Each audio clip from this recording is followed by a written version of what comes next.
everyone. I hope you're having a great afternoon. This is Shivani Roy speaking from LeadSquared.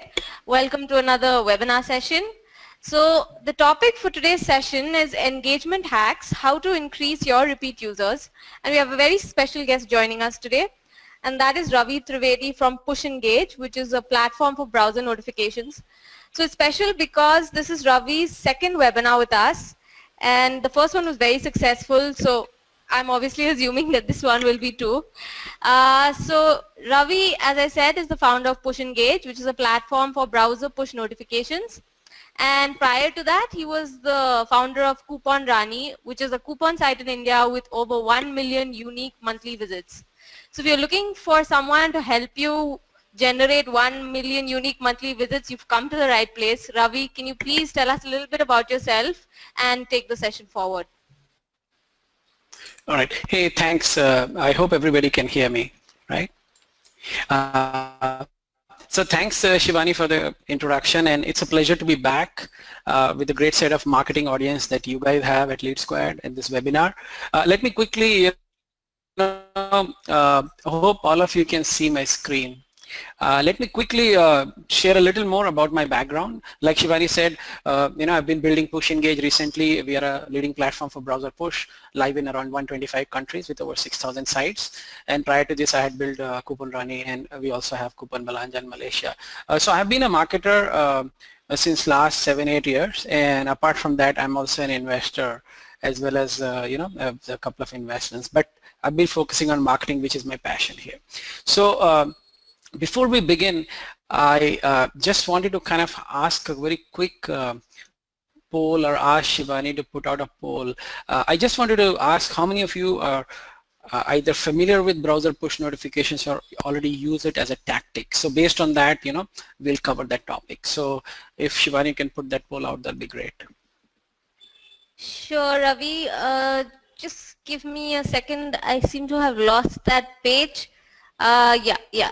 I got it. No problem. While you put up the poll, we'll continue. So the way we have structured, and again, welcome to all those who are joining in now. There is a poll out there. I think it's going to be out soon. Please answer that.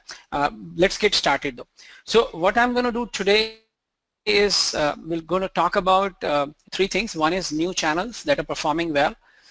When we talk about hack, we'll talk about what hacks are and how do we think about them. Then we'll talk about specific campaign ideas, and then we'll talk about product related ideas. So I have broken them according to 3 kind of different pieces.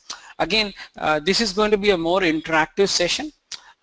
Unlike say some other webinars, I love to actually hear your questions. This session is mainly for you guys. So whatever questions you have, please ask us, and I'm going to stop every 5 or 10 minutes depending on how many questions we get and answer them, right? So yeah. Let's get started. Shivani, have you announced the poll?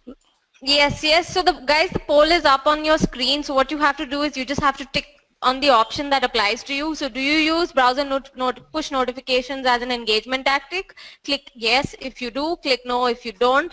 So as you can see, the poll is right in front of you, and I want you guys to start answering it. So yeah, it's a very mixed response, Ravi. So 43% say yes, and about 57% say no. So it's very close. Great. Actually. It is good. So it's good to hear that there are 43% or 45 now actually are using it already. And so for those of you who are already using it, I have some very specific and very interesting campaign ideas, some of which are just out. And I also want to tell one more thing about my background. While I build Push Engage, I have been involved in onboarding several kind of customers, whether it is e-commerce, content, you name it, and as a result I see a lot of campaigns, and I'm here to kind of distill and share some of the best ideas as it relates to some of those campaigns and where I have seen some really good success, and that's the whole idea. And so let's begin. So the first thing I was going to talk about, we use this word hack. So what is a hack, right? And it comes from maybe what I have spoken in the past, or a lot of folks talk about is growth hack, right?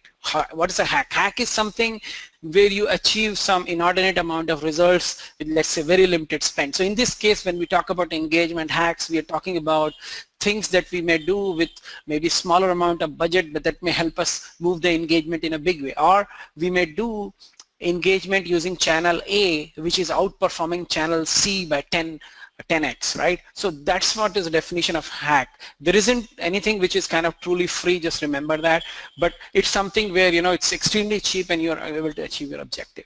Now, the key thing I also want to tell is true growth hacks are often short-lived.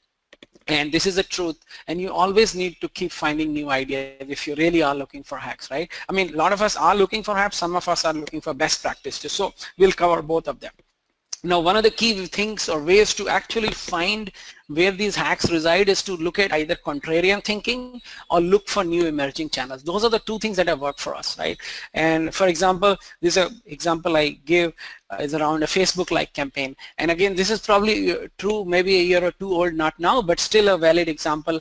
When you run a Facebook-like campaign, most likely when you actually optimize the campaign, you're going to go ahead and say, hey, I'm optimizing for like, and tell that to Facebook, and you will assume that now your cost per like is going to be the cheapest. But what we found in our experiment earlier was using some other metric like a OCPM or something else, we were able to actually get like much cheaper. So this isn't like a big hack or something. The idea is that in a large platform, there is still room where if you try contrarian thinking, you may find some big pockets.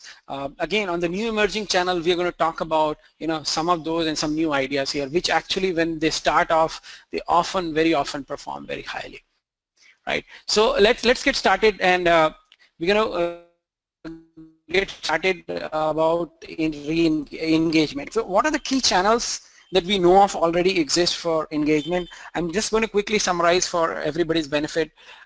We have email marketing. What do we do in the email marketing world? We collect emails and then we either nurture our customers, or we kind of reach out with promotions, or it could be information emails, and then kind of either communicate with them or do things that help us transact with them.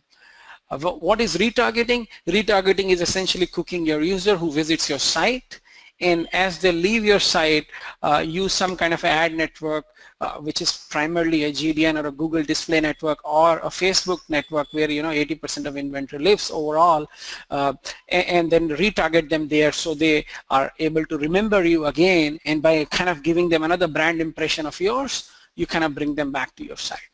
And then there is this new channel, which is a web push notification, which kind of got us excited, and that's why I kind of built this product around 20 months back. It is web push notification, and the idea there is also similar, which is a user comes to your site and he says yes to a notification, and then you're able to send him notification, he comes back. So when we talk about engagement hacks, I'm going to actually give you some statistics as to why, as this moment, at least as of now, and at least for next few years, at least the way we see it, browser push notifications will continue to remain what we will call as a hack, or will continue to remain a channel which will outperform or outperforms in certain kind of messages. It's not the silver bullet, but in certain kinds. So we'll talk about that. So but for the benefit of folks who have not read about or heard about, say 54% of them, what is browser push, or they've not used it, what they are. So few very key points here.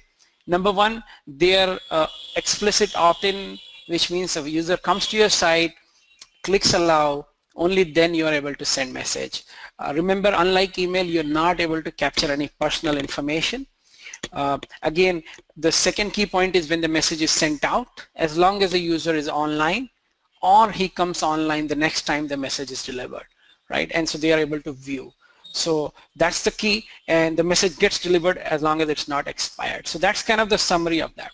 Now I want to share some stats which I hope will be interesting to you, which compares email versus browser push. Again, these stats are as it relates to doing a bulk email campaign versus a bulk browser push campaign. And so we see, and this we aggregated MailChimp data and then some through our platform for browser push, we see that if you do a bulk campaign, you will actually get maybe a 1 to 3% click rate if you're actually doing well. And that means for every 100 send, you're getting only 3 clicks. On the other hand, on the browser push, we see between 5 to 30% on a bulk campaign. We're not talking about a targeting. Targeting equally scales up. So in some sense, you are seeing maybe 2 to 10x higher lift in the click rates. And you may ask the question, why is that? In our opinion, there are 2-3 key drivers for that. Number one, the views are very high in browser push. And why is that? That is because you are able to deliver the message as long as the person is online. There isn't that drop off that you see in the open rate, and that kind of is the one biggest driver. Number two driver, there is a sense of urgency in these messages, and we'll talk a little bit about that. Just because they outperform, we never advocate and we never say that you should replace all email and then put only browser push. This should be a part of your marketing mix, and it should be used in conjunction, side by side, and we have some very interesting ideas of how you can do side by side. Second thing here we have done is we compared with retargeting. So I believe a lot of you or some of you must be doing some kind of retargeting to acquire users, and you know how expensive it has become over time.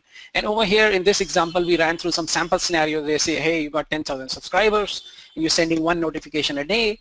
Let's say you get only 5% clicks from that, so 500 clicks per day.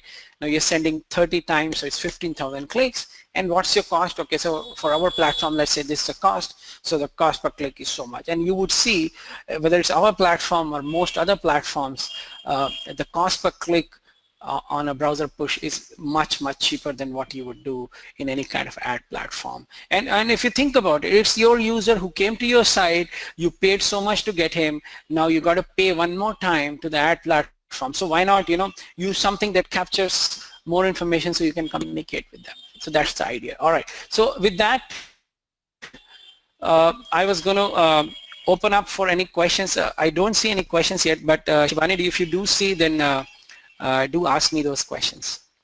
Yeah, sure. Actually, we have got a question from Ankita. She says, aren't push notifications irritating at times from a user perspective?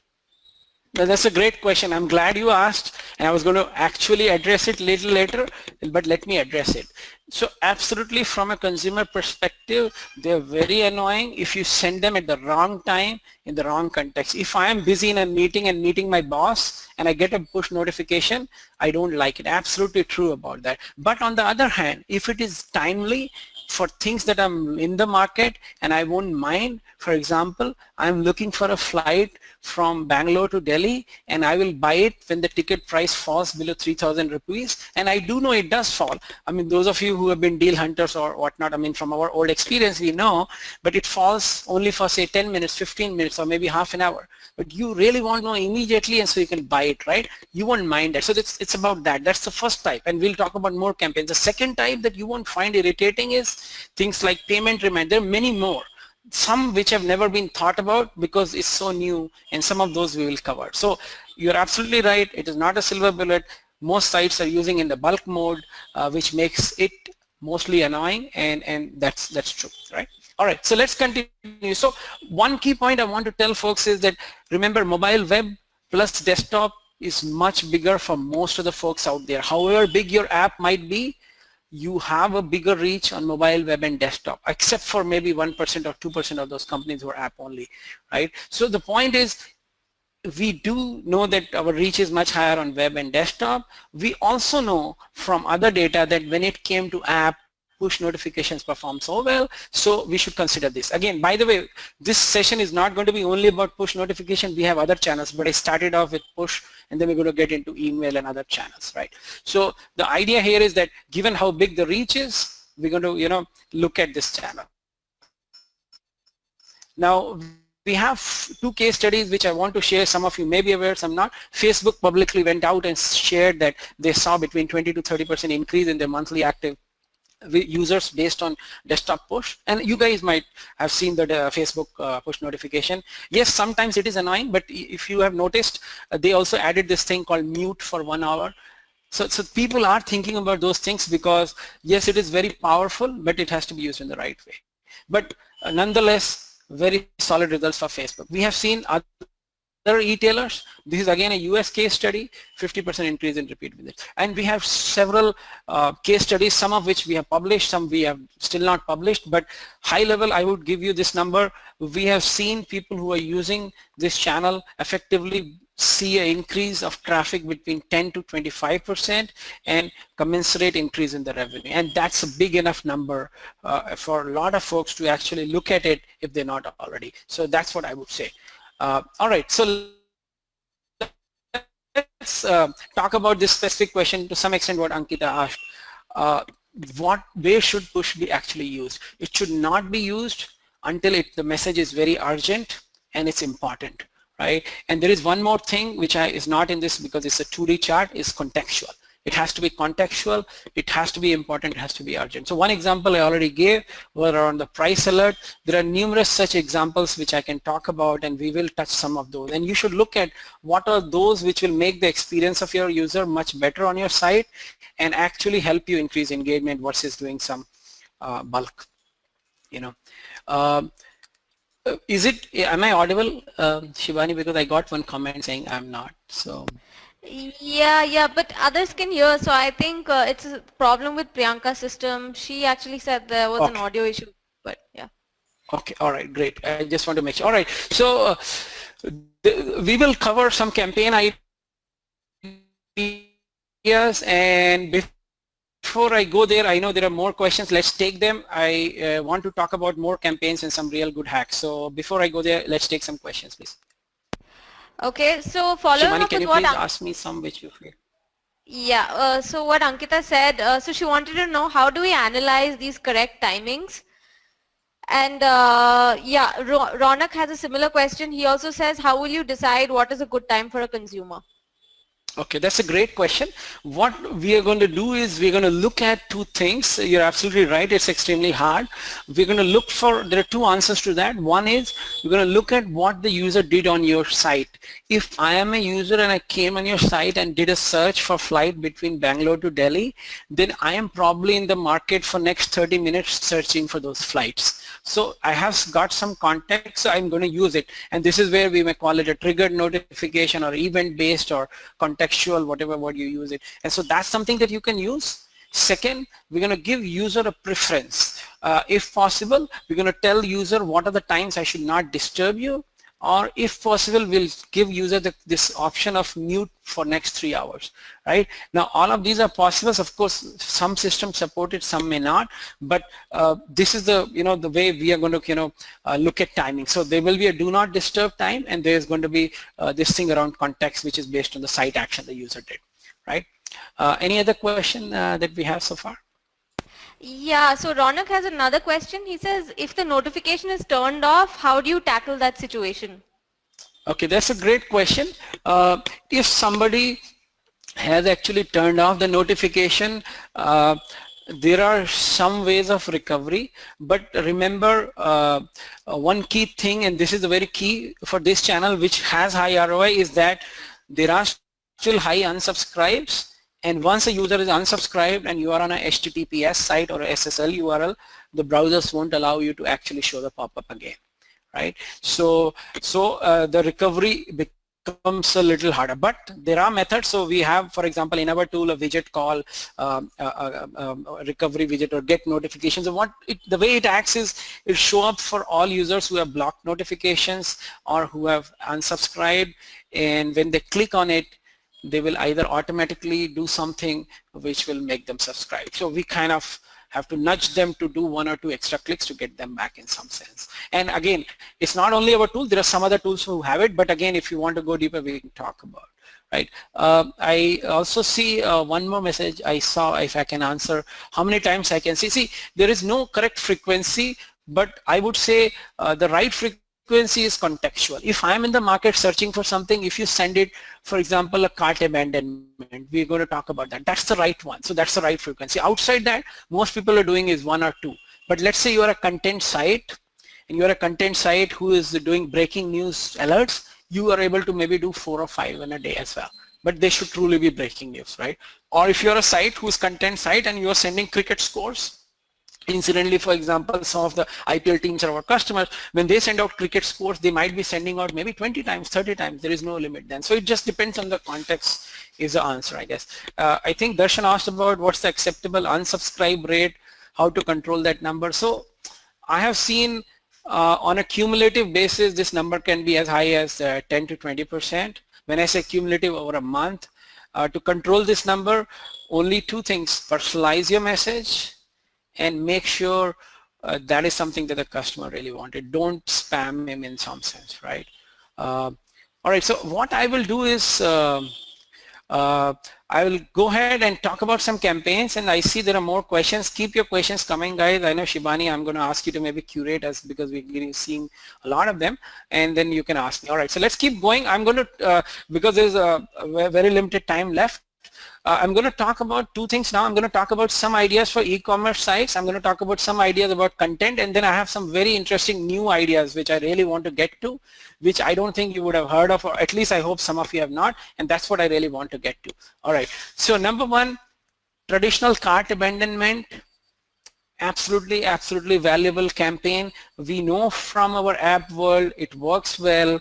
There are now products available in the market which are able to do cart abandonment in web push. Again, remember, web push is a relatively new channel. It started only 2 years back when Chrome announced support. Right now only Chrome and Firefox and Safari have support, but so as a result the tools are also new, but this is one, what I would say you should absolutely have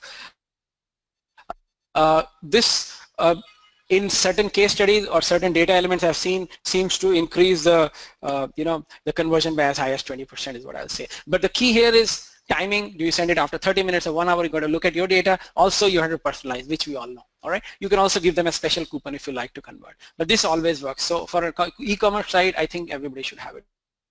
Number two, this is what we touched a little bit, based on what the user searched on your website. So if the user searched for a flight or a used car, so I've just taken a screenshot of a user who actually searched for a used car in a small district, Karur, and yesterday he searched and then there was new car that got added to that search. So they are sending notifications saying, hey, yesterday you searched for this, today you have one more. So this is an example of contextual, but again, which you can call it a browse abandonment or product search campaign, but that is actually very powerful. It can actually, and you can do a lot. You can say if you are a flight ticket, you've already bought a flight ticket, then you can send another, which may call a recommendation campaign. We may say, you know what, hey, you booked the ticket, do you want to book a hotel, right? So the same stuff in some sense you are doing in email, through push you can do, right? But in some cases, this is way more actionable and it makes a lot of sense, specifically if you are in the mode of actually buying or doing some actions, right? All right. This is a price drop alert. I do want to talk about this. This actually is extremely popular again. I have actually shown an email example. Again, a lot of these examples which I'm showing actually can be done in email as well. Again, you got to pick what is right for you. For me, although I've shown an email, but I prefer price drop alert in a browser push, partly because the price can change so quickly, right? So if there is something that requires more text, it's better to put in an email, but otherwise, a channel like browser push is great and you want it instantly, right?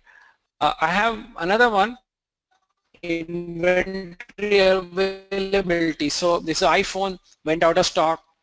Let me know when it's available. Yes, we have seen a lot of folks do it over email. That's great. If it's okay, specifically if it's not such a hot product, if it's a hot product that goes out of stock, it's much better you do some kind of a notification. Also, for some other ideas, if you have you're looking to sell tickets and this concept is not yet opened up for sale, you can absolutely send notification when it opens up. That makes a lot of sense there. There are a few more new product arrival, which again people do, and then finally the most common use case, the flash sale and the coupon alert.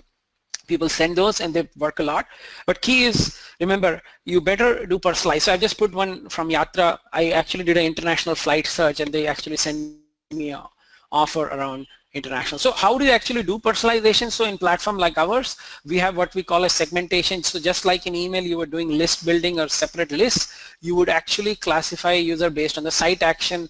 In our case, we have from the dashboard a way to dynamically define the rule and no extra code, and you're able to quickly, say, hey, he searched on international, put him in that segment. But the key in personalization is segment as much as possible, and then send notifications.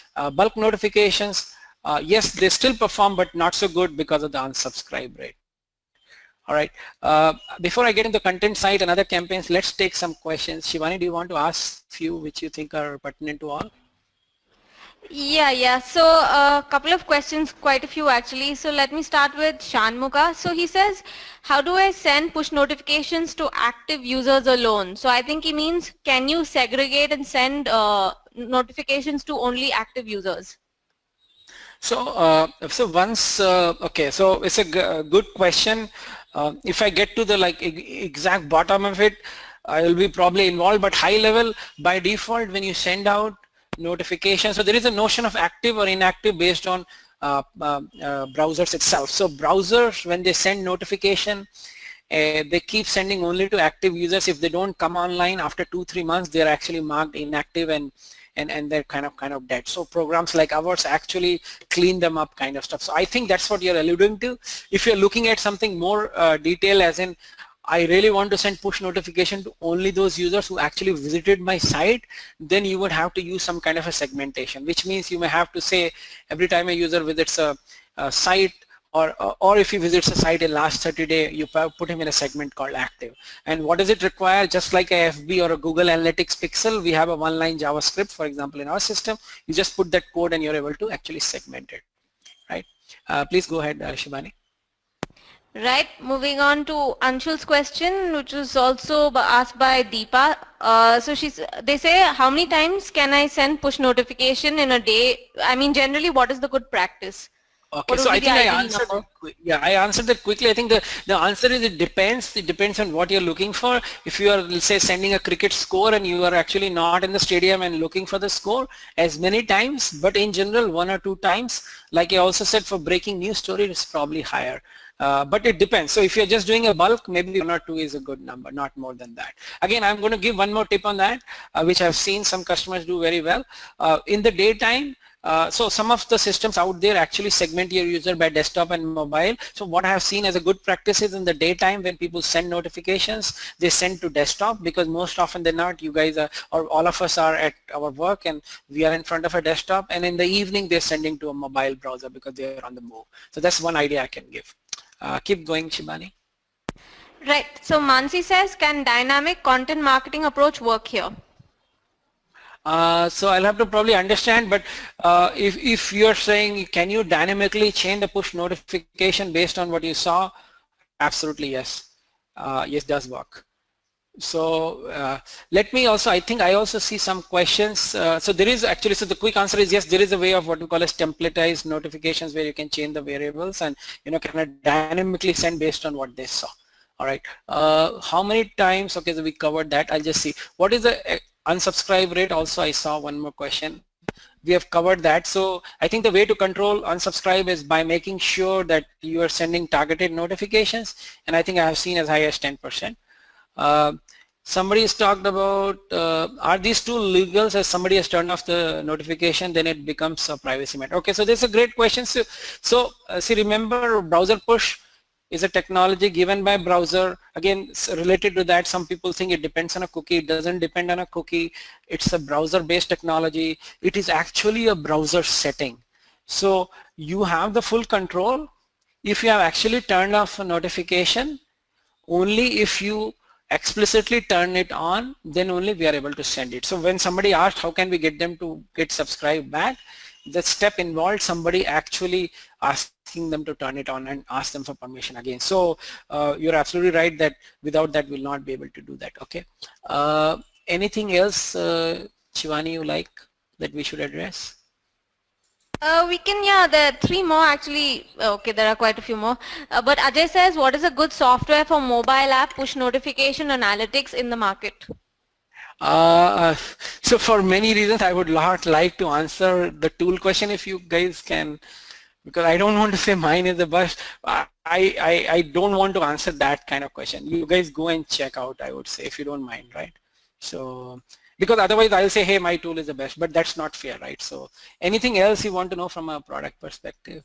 So, okay, so I have one question which is interesting, which I think I can pick up. Can we form lists of users based on the URL they're visiting on our site? And the answer is absolutely, and that's actually a very interesting way of segmentation. And in a product like ours, we have that what we call as automatic segmentation. So what happens is, if you visit a URL and you define a rule saying if he visits this URL, put him in our segmentation automatically. Yeah, so that's a good way, is what I was going to say, based on the where they visited and how much time they spent.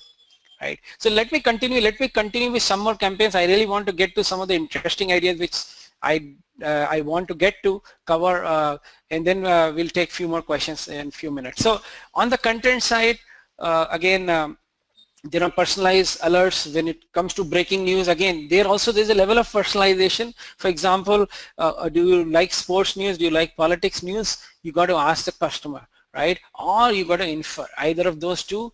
You should have it absolutely from day one, some kind of user preferences, so that you don't lose a customer, because you remember, once you lose them, it's so hard to get back, right? When it comes to real-time sports score, again, important, but remember, here personalization is key. You may be a Manchester United fan, but you don't want to get anybody else's score, right? So you really need to know what the user is, right? Then there are these traditional daily kind of alerts which make a lot of sense. For example, you are looking for a daily horoscope, you're looking for a daily study lesson, you're looking for daily weather. So some of these make a lot of sense, and there are several such ideas for content side. I would say only one more thing for anybody who runs any content site or has a portion of their site run as a blog, and which I think a lot of us do.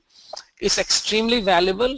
I have seen a lot of results in this side where people are driving huge amount of engagement and getting visitors back. So apart from sending out those feed burner mails or something else, this actually works very well. But again, ask their preference is what I will say. Right? Any more questions? Can we pick, Shivani? Yeah, sure. There are quite a few. Please give me a minute. So there was a question by Ronak, and he says he's a founder of a healthcare portal. So if you could please throw some light on how push notifications can help a healthcare business. Sure. So let's let's take that example. A couple of healthcare. So it depends on what kind of, are you the person who's kind of doing medicines, or are you person who's probably doing some kind of healthcare services? So it depends on that. But let's say you're doing healthcare services, you came in and you were looking for a let's say a physiotherapist, right? And then you did a search on the site, and you know that this person has not converted. So one thing we're going to talk about is drip campaigns very soon, but the idea then could be that, hey, this is a person who searched for physiotherapist but has not converted, so I'm maybe going to send him an email, I'm going to maybe send him a notification, I'm maybe going to call him and see if I can slowly nudge him and nurture him and kind of convert him. So that's one example, but it depends, right? Or if you are a traditional healthcare portal where you are selling maybe a medicine, then cart abandonment is kind of a great example. Anything else you like? So I'll pick one while you're searching. So can we pass on dynamic parameters like name, currency, etc.? So yes, so if somebody can build using an API or a templatized, you're absolutely able to pass dynamic variables, right?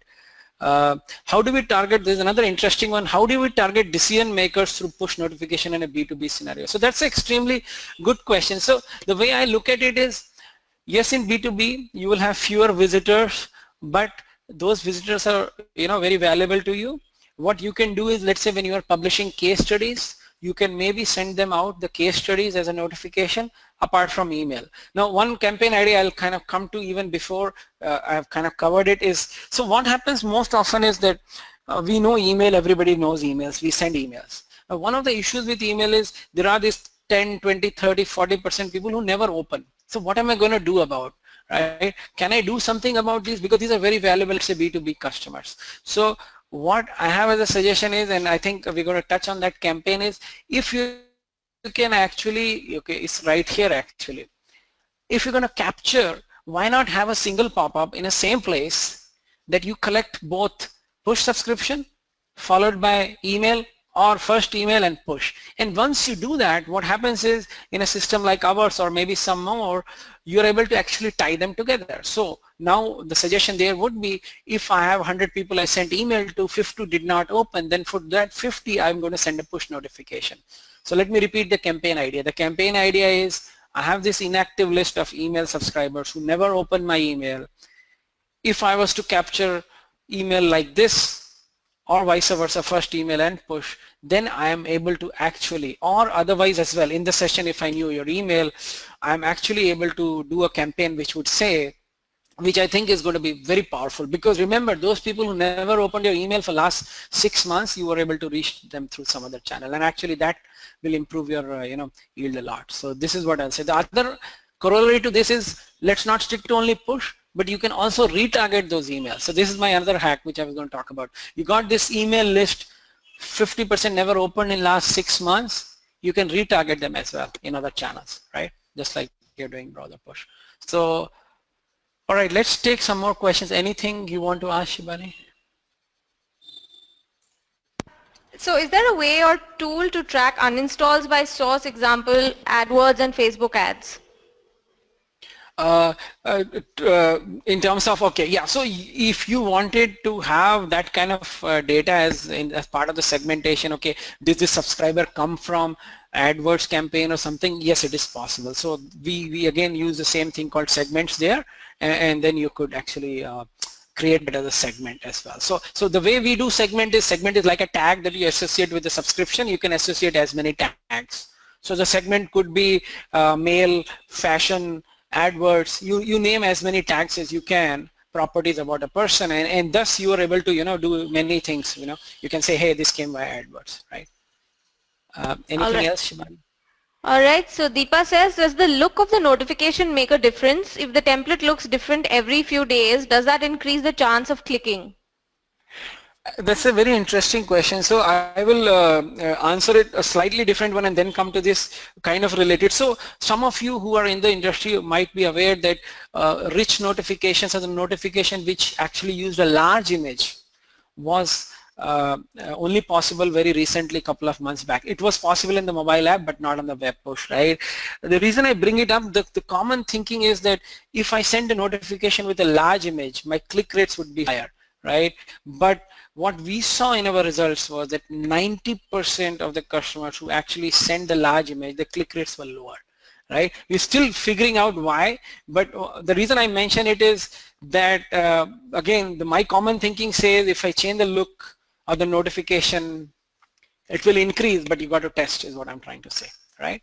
But I can definitely say some of the things that have worked well. So I usually, if I try to send a notification for any of our companies, one thing we will do, in some cases we'll do large image where desired, but in the small image that we use, we have some elements that feel like clicking. So for example, one thing which I have seen is if you put image which has that play button, that you have like a play button, so people feel like they have to press it to play, right? So there are, again, this is, maybe I should have shown in a slide, but some of those actually work. So you can play around with the images and see, and that can have a huge impact.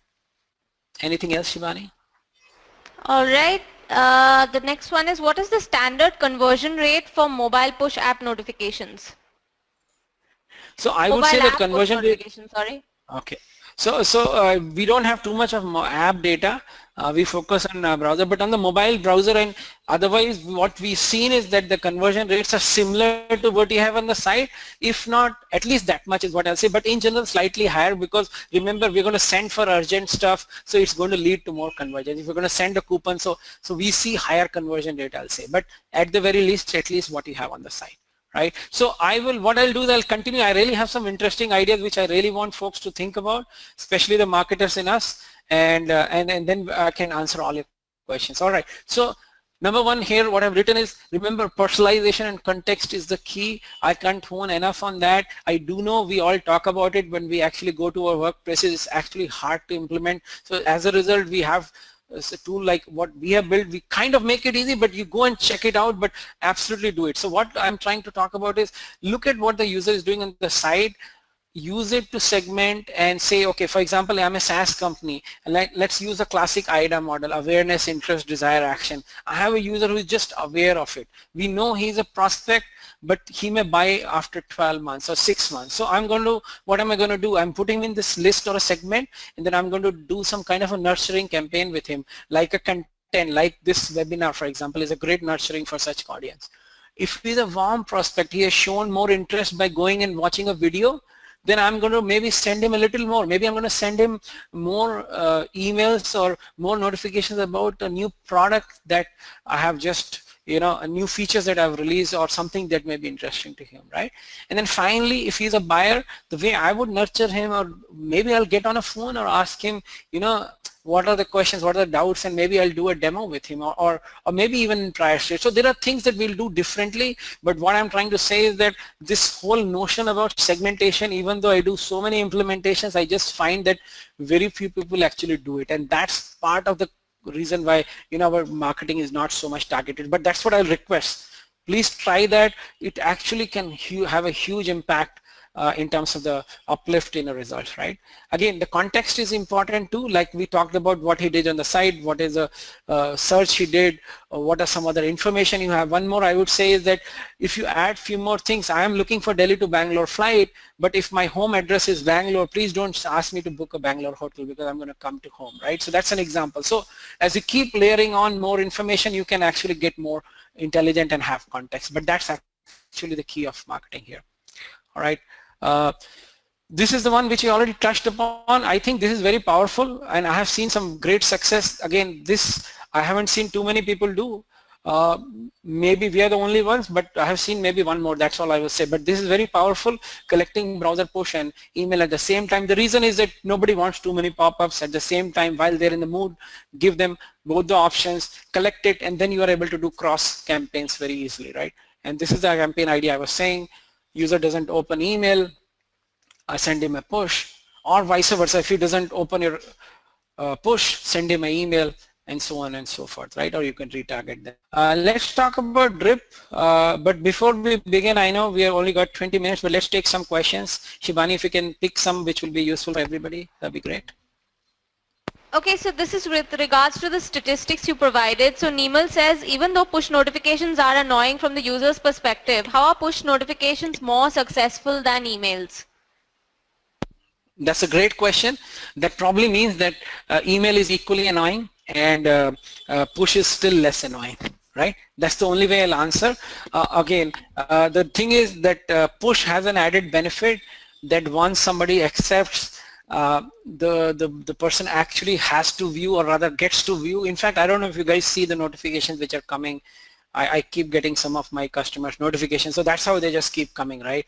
So that's the part of the reason, I guess. But nonetheless, I still think, partly it is novelty and several other factors. But that being said, I also still believe that this is going to continue to be a part of a marketing mix, and when used side by side with email and for very specific use cases, it's very powerful, right? Okay, now actually we're getting more specific to industry specific questions. So Deblina says, on a real estate forum, how can we use push notification to reduce the bounce rate? A great question. So few use cases, let's say you have a real estate forum. See, forums are kind of similar to what a social media like a Facebook is. And what do we do in any of those? We actually try to send notification. If you think about what Facebook does, if somebody comments on something that you wrote, right? So to increase engagement. So it's not for bounce rate, but for engagement, you're going to send alerts saying, hey, you posted this, but somebody has commented on it, right? Come back and read it, kind of stuff. So those are very natural ones. Or user can subscribe to a thread in a forum and he gets alert when somebody comments, right? I will also go on to say that there are some very interesting use cases, although not asked, in the two-sided marketplaces. So if you're a two-sided marketplace who is worried about increasing engagement, it works wonders. So for example, you're a platform who's selling used goods, and one person is actually bidding on the other, or some such scenario, you would want to know that if some action has happened, because you really don't know when that happens, right? So emails can also work, but push also works even well there. So that's what I was going to say. Any other questions, Shivani? Right, so Anish says, is there a way we can match up the service worker of the users who accept to receive notifications with their browser mail IDs, or at least with mail IDs available in the database? Yeah, so it's a great question, and it's great because it's kind of technical. I love to answer that. Okay, the answer is yes, but at the time, so okay, so I'll try to keep it simple so everybody gets it.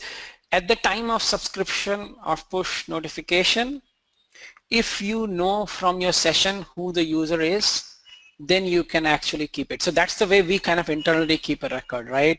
But if you were to say, okay, I have a database just like I load it on Facebook for retargeting, can I match it with push subscribers? Unfortunately, it's not possible if that's what you're looking for, right? But that's why we kind of recommend, again, like I said, we have not seen too many people do it, but we have seen some amazing success. We just, announcing more of it, but try to do this campaign. I'm telling you, it actually helps a lot. But only thing is you have got to make sure when the push subscription happens, somehow you're able to pass that information. Anything else, Shivani? Good, interesting? Okay, so this is more of a technical question and I have absolutely no idea about it. So the question goes, how does an integration happen? Do we have to set up all events or will it be done via pixels? Who's asked this question? Sorry, can you repeat? I want to see the question. It's Burauddin. Okay, fine. Okay. No, so no, fair enough. So how does that? Okay, all right. So depends on what campaign are you talking about. For all the basic campaigns which we call as fully automated, we just have to do JavaScript, like I was talking about URL based segment again. So the answer depends. So instead of getting only push engage specific, the answer will depend on every tool. In our tool, we like to build for the marketers a lot. So in our case, most of the times you can do it in the dashboard, but everybody is different is what I will answer with. But for certain complex campaigns, not complex, I should say, certain campaigns like cart abandonment, you will have to integrate those extra pixels, which means extra one line of JavaScript, right? Anything else which we should take? Okay, so people are coming up with questions related to B2B. So if you could maybe give some tips on that, and also if you have any case studies or any use cases for B2B, Sure. that would be great. Right. So I think when we think of B2B, I even think of my company, Push Engage, as one of the B2B because we sell to businesses, right? And I have seen other companies, like I was saying, and so that's why I'm going to put this up. I think it's a great segue into what we're looking at is the drip marketing, right? So I have a person who comes to my site. You can come to LeadSquared and it's a similar site, and he reads a white paper.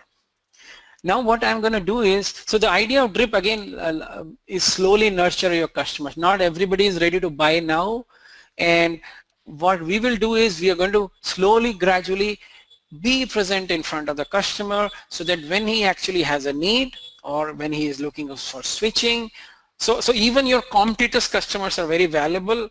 Never be distrustful to your competition, never hate them. I mean, just help them because there may be a day you'll help them. They may need you, right? So that's the same idea of drip. Drip is like slow information valuable to the person. So your brand is in the person's mind, and in some sense, if he's ready to make a decision, you nudge him, right? So this is a classic infographic that I've put where somebody has done, which is a kind of an intelligent drip where you say if somebody downloads a white paper, all right, I'm going to send him an ebook after 3 days. If he opens it, I'm going to request him, does he want a demo? If he doesn't, then I'm going to ask him to do video overview.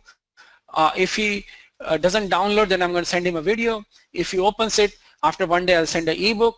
And if he doesn't, then end of drip. So this is an example where you can think of what the flow could be, but the idea is to slowly educate the customer and maybe get him move closer towards something that, where he's probably more aware about you, right? Now, why this is very exciting as a concept, again, see, in terms of re-engagement, drip is extremely powerful engagement technique, and a lot of folks who do this have seen great success. So the key I was going to say was, until this time you were doing it in email, now we bring it to push notifications as well. So this is what, in fact, we launched it this week itself. So you can kind of do, okay, day one I send him this notification, but don't think of push or whatever. You think of these messages reaching to your customer either through email or through push or retargeting, whichever method you use, but mostly people do email or push. And then you can interject and say, okay, I will create this kind of a curriculum for my user so that eventually he kind of is well educated, right? This can be used for onboarding. There are many case examples. So these are the examples. For example, lead nurturing we kind of touched on, user onboarding. So I have just signed up for your product. how do I slowly onboard him so that he's aware of all the features and he's using it. I have an education course, very useful example. I'm running a 7-day, email campaign or newsletter or push notification on sending out every day, maybe a video. So instead of email, I can send a video in a push and he can just land and see the video, for example. Or you're doing a recommendation campaign. So several of those out there, but Drip is extremely powerful. Again, let me take some more questions, and then I have a few more interesting ideas I want to share with you guys. Okay, so before we go into the questions, guys, those of you are asking if the webinar will be shared, the recording, yes, it will be shared with everyone, so will the deck, so don't worry about that if you've missed a part or two. So coming back to the questions, this is more of an email question actually, Ravi. So Sohaib says he's from the training industry and they provide training on soft skills. So what kind of content, images, videos and blogs should they use for email campaign to improve the click rate? And can they use pop-up in the home page that opens in minutes? Right. So we do also do email as well. So I would say that, see, this is kind of a very broad question. The answer to it will depend on who is subscribing to the email and for what purpose have they subscribed, right? If you are training on soft skills and you have people, so do you have training on your portal, right? If that is the case, then what we are going to do is you're going to maybe gradually use this channel to increase the engagement for that course. So one of the problems which we see in the do-it-yourself kind of education system or other courses is that people don't come back, right? So maybe use it. And another thing still would be, you have to make sure that you have smaller bits and pieces of things that they complete and then get some aha out of it, right? So that's what I was going to say. I know it's not a direct answer, but eventually it depends on that. Again, the images and videos and blogs, it has to be contextual, something the user is interested in, right? So again, I know there was a question by Ajay. I just want to organize. So some of the stuff that we talked about on mobile web, and because it works on mobile browsers as well, is applicable on the mobile app as well. So some of the campaigns that we covered, you can absolutely do, and they actually are already being done. Although I've not covered about them here, but they're exactly applicable, right? So any other question, Shivani, should I take? Okay, so while we're waiting, I'll pick one. Whatever information and details of visitor we get when he allows the push notification. So at that time, we know the browser type, we know the IP address, so we can get the geolocation of the person, right? Again, somebody asked about case study for B2B suppliers. So I was telling about this, like a SaaS company like ours who uses Drip, right, and effectively, and Drip in email and as a way to re-engage. The other case study for push, I would specifically push notification, I would say that when we send out case studies or any such material, we actually use that also to reach out. And we have seen, like our industry like B2B where we are, that we are able to use these channels to, get our valuable customer back. Anything, Shivani? All right. So Ankita says, which one's costlier, push or emailers? So from my data which I presented earlier, emails are costlier at this time, but the answer depends on which provider you're using to some extent, right? But based on what at least we see, based on our platform, it's somewhat cheaper. All right. Okay, and I'm completing it with Darshan's question. He says, can we create segments for traffic sources identified through UTM URLs? Yeah, absolutely, yes. And like I said, when a person subscribes, you can absolutely use URL to segment. You can use the UTM, but that will involve you to, kind of add one extra line of JavaScript, right? And then kind of segment it. But the segmentation is very useful because you can, do various type of, analysis on which channel is working well. I can also give you one more campaign idea. And this I want to share because I see a lot, or not a lot, but some customers do it very successfully. So I have seen people who used to collect earlier emails or collect databases and send emails and kind of convert users, have tried this. They, let's say, drive paid traffic to a landing page with a single click on push subscription. And by the way, nobody asked about the subscription rates, but we see 2 to 4x higher subscription rates, as high as 15 to 20% in push notifications. So some cases in some paid media, it actually works well. You just collect the push notification and then we use it in the same way as email, being mindful of the frequency, but then you can actually get higher results, because instead of getting, say, 4 emails, you got maybe 20 push subscribers. So that's one point I want to raise, which is very interesting to me. Yeah, and I'll probably take any more questions we have. All right. So some of them I think are just starting off with push notifications. So some of the questions are, how do we initiate the process of creating a push notification? So it's as simple as kind of creating an emailer or maybe a 2-line message. So just go to the dashboard and create. So I think that's kind of as straightforward as that.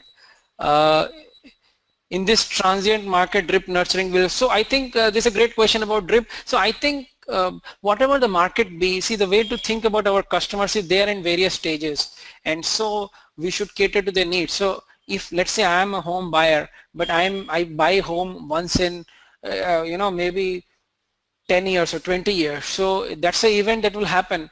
So how can you exactly know? But if you know that maybe in 2-3 years you will be a buyer, so you can start nurturing. So it depends on what kind of product you have. In some products, nurturing works wonders, but often products that have slightly longer cycle, and nurturing has great impact, right? So let me cover a few more ideas. I know we are short of time, but there's some very interesting ideas I want to talk about on the product side. I don't want to just get hung up on email and all. So I think the one key idea when we talk about engagement is, when people come and read your content, how are you going to get them to stay? Like the bounce rate question somebody asked, right? The answer is, of course, creating compelling content. We all know that. But the other facts which we know, but I want to reiterate, is you got to surprise people, create a controversy, and get your users involved. And again, those are the great ways by which you can get people to come in, whether you add user comments, you add discussion threads, you add social shares, you add ratings, or you reward users for engaging. So again, these are all talked about, but when you get into the specifics, that's where you reap the rewards. One thing I want to share from our experience, although not directly tied to content, but one of the things we always say is, hey, how do I write a post that I publish on social media or Twitter that has huge engagement, right? That also to me is an engagement hack. So one thing we have run in the past, and I think Shivani mentioned about our experience with Coupon Rani, where we build a huge site. We ran a contest, and I'm telling you, this is without any fake followers, right? Because that's so much prevalent now. And we became really the #1 trending contest couple of years because we ran this contest. So a few things we found which kind of jive well with the customer. Timing is very important. So we ran it on 26th January. This was a Republic Day contest. We did not even have a prize for it, but it was a trivia, but really very interesting questions we came up with. Only 15 questions. We were posting one per half an hour.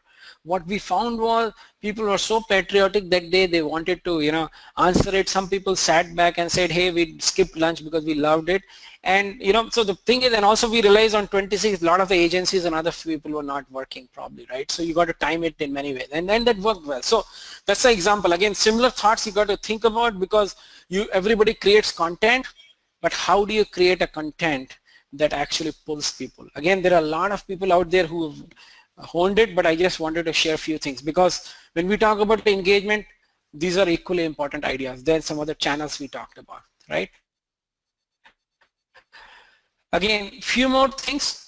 This again from specifically B2B, and if you are a product company, make a very strong first impression is extremely important in today's world.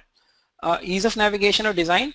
Page load time also has a huge importance, right? So if you're a consumer focused company, absolutely important that you load fast, right? If you create easy and quick aha moments for your customer, for example, in our case, we have this thing called test notification that you can very quickly create, or on the website you can do a demo very quickly. Those are the things that make people to stay back, because they get it and they get it very quickly, and then they slowly, then what we do is we do some kind of a drip to onboard the customer and expose them to the full product, right? So that's the way I would say we engage our customer. Finally, I have put other tactics like which we didn't cover, which are very equally powerful. In-app messaging. So this is a screenshot of in-app messaging where we have seen when a customer creates a campaign, we congratulate them, and we have kind of also in this in-app messaging, we can do very contextual and specific message to that user instead of generic messaging. That's very useful. Also, we have not talked about live chat, but in our experience, live chat is extremely valuable for onboarding and engagement. So those are few things I think, and I want to quickly summarize before opening for final Q&A. This is what we touched upon. I do hope you guys got some new campaign ideas. We love some of the stuff that we are seeing with email plus push, where you use both of them in conjunction. So those are our, and how do we do drip together? So that's something we love, and we have seen really good results. Then we talked about adding browser push as a channel, how you run personalized campaign, and I think the net is that you can expect 10 to 25% extra traffic if you want to try it, right? And then product ideas, we talked about some of the things which we haven't touched in deep, but I'm happy to go deeper, about some of these ideas. But finally, again, I do want to kind of mention this. Thanks for attending the webinar. I will take more questions now, but feel free to go and take a free trial of Push Engage. Some of the campaigns we talked about are already there very easily, and as a webinar attendee, we do offer 2 months free pro plan for you. With that, Shivani, please ask any question that can be useful for everybody. Sure. So I have shared the Push Engage link actually for the pricing page, and so you know the options you get for free in the Pro plan. So I hope that helps. And other than that, let's move on to the question. So Anish says, how long does the notification remain valid? Let's say the browser is not switched on, then will the notification get pushed or not? That's a great question. Default is 28 days. And so if in 28 days the browser comes back, then it does get shown to the user. But you have the option of specifying an expiry. So let's say you're running a flash sale which is only for 2 hours, then you will specify 2 hours as an expiry, because you don't want the user to feel that they missed a sale and the message was expired. All right. Now I'm moving on to very specific business type questions. So Anup says he's from the beer industry. How push messages will help in their sales and awareness, in the product sales and awareness? Right. So I would think that you do run some kind of branding campaigns, right? And if you are running some kind of branding campaigns, then the way you do some kind of a retargeting, you can view it similarly when you do, let's say, a large media buy where you run some, whether it's to a video or to your page, you also collect push subscription.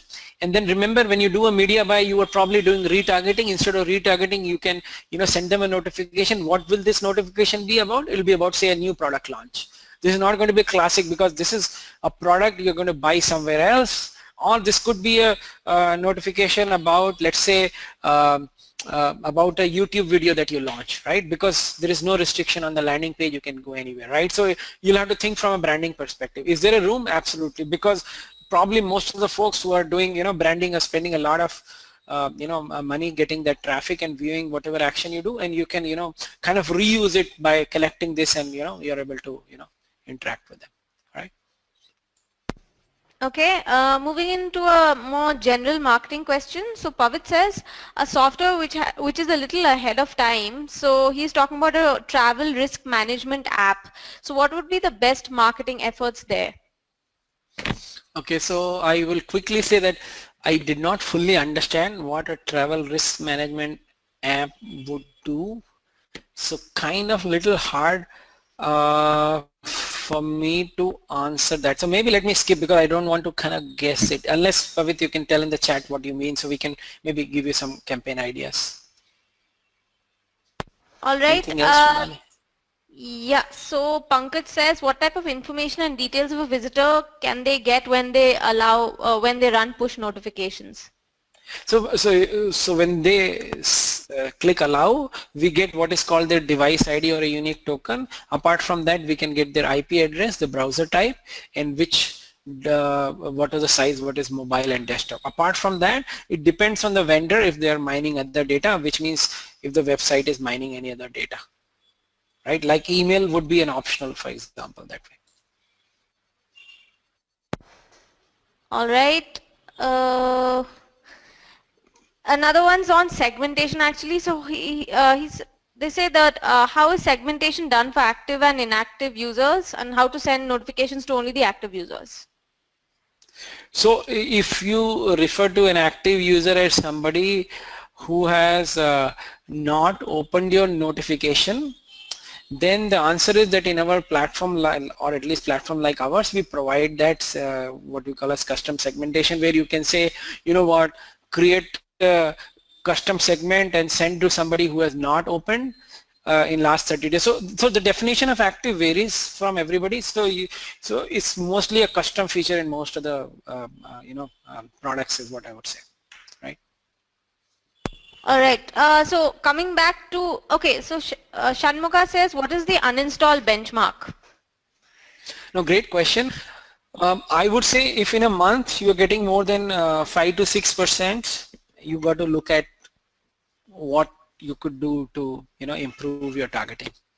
And I would also say that the benchmark I've given is again a very broad benchmark. It will vary by the industry, and I'm very happy to give you more specifics if you kind of tell me which industry or whatnot, or we'll have to look at a little more use case. So for example, in some industry, the unsubscribe may be slightly higher.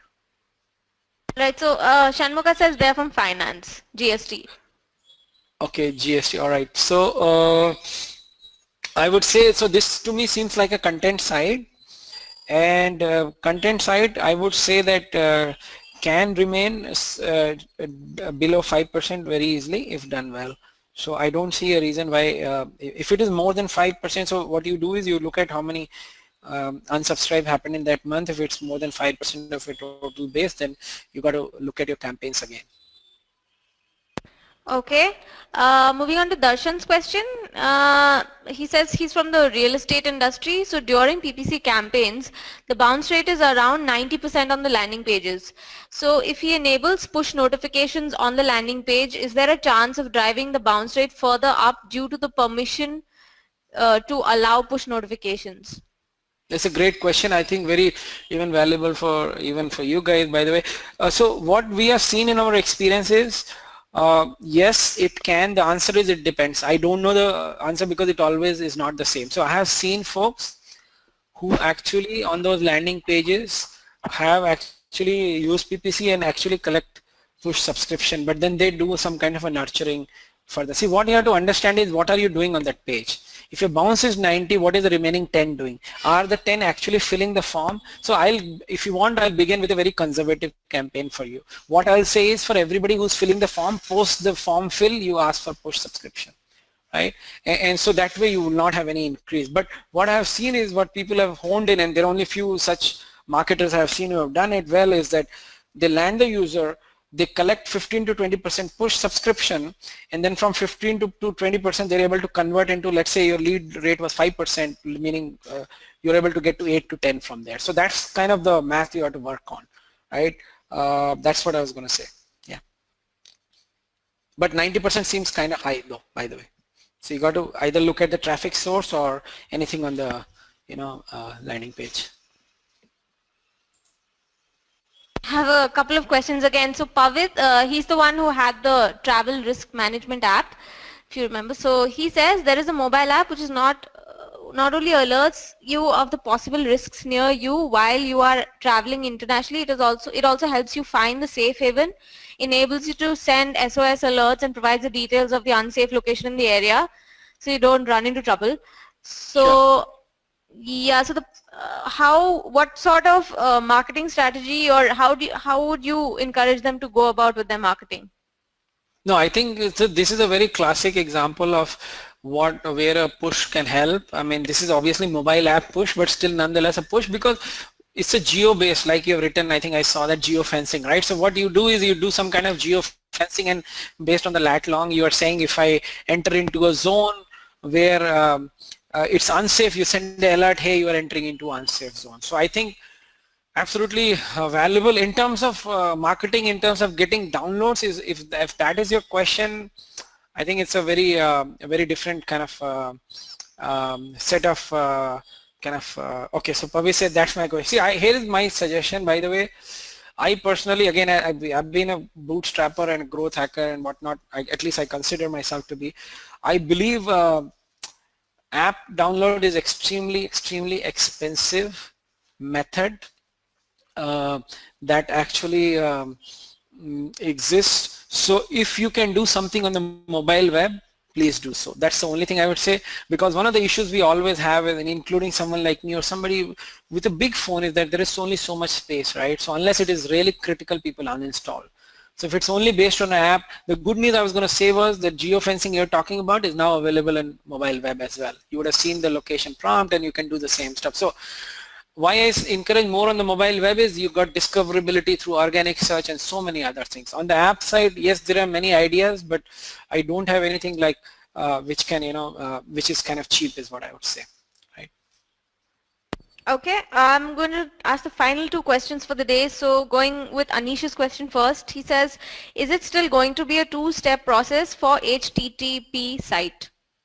Yes, unfortunately. So somebody who knows this space, so I want to tell those who are listening and who don't know what this two-step business is, push notifications require a HTTPS URL, and as a result, we need to get to that URL and subscribe. If you are not, then companies like ours, or you may have your own HTTPS domain. So when you click allow first, it goes to that, and then the final subscription happens. So unfortunately, it's not going to go away because that's the browser implementation. In fact, what's happening on the other side, again kind of advanced stuff, is that there was kind of a workaround, what we used to call it one step for HTTP. That is even going away due to some kind of a security risk identified by Chrome. So it is going to be a truly two-step process for HTTP sites, say from 2 months from now. But that being said, it's a great reason to think about, should you not have a HTTPS domain? I know it's a very big question, but as a marketer, I know it's a hard one also, but there is a lot of reasons why you should be thinking about HTTPS sites, whether it's from search engine perspective or other perspective. So think about that. And I can tell you, between HTTP and HTTPS, there is huge difference in opt-in rates. If I get 4% in HTTP, I can get at 15% HTTPS. So that's another from a push perspective. All right. And the final question for the day is by Kiran. So he says he's from the defense equipment vendor company. So how can push notifications work for them? So I think you have to see, I'm assuming you have a website and you have people who are visiting your website. See, in those classic B2B cases where you have white papers and you have press releases, and sometimes you have infrequent, which is once a month, so people don't visit. You collect email, you collect push notifications, and when you, let's say, publish a case study or a white paper or something around that, then you just send it out. It just becomes another channel, just like you're sending an email newsletter. You send that out as well. So those, some of them will read the newsletter, some will not. They will probably come through this way. Okay. So any final thoughts, Ravi? We shall close the session soon. Sure. So I think it was great. I know it was a little more on the push, but the reason why it was so much on the push, I feel, is it's still a new channel. Like you guys answered in the beginning, there's still a lot of you who have not tried it. I still believe there is a lot of things that you can derive from it, and the new campaigns which I talked about are very exciting to me, where you can use email and push together. So consider those, and some of those also where you use the user context. So I think that's the thing I would say, and I would say that if you try this channel, I'm very confident that this will help you increase your traffic, and I'm always available in general for any marketing campaign ideas, or if you have anything that doesn't work with the use of a product or not, because I'm a marketer and I love to kind of find solutions and things that work. And so just reach me on my email and I try my best to, help you out. Great. Thank you so much, Ravi, for another great webinar. And thank you all so much for joining the session, the audience here. Thanks for staying for so long, sorry. And yeah, it was a great session. I hope you all found it useful as well. And have a good weekend. Thank you, Ravi. Thanks. Okay. Yeah. Bye-bye. Bye.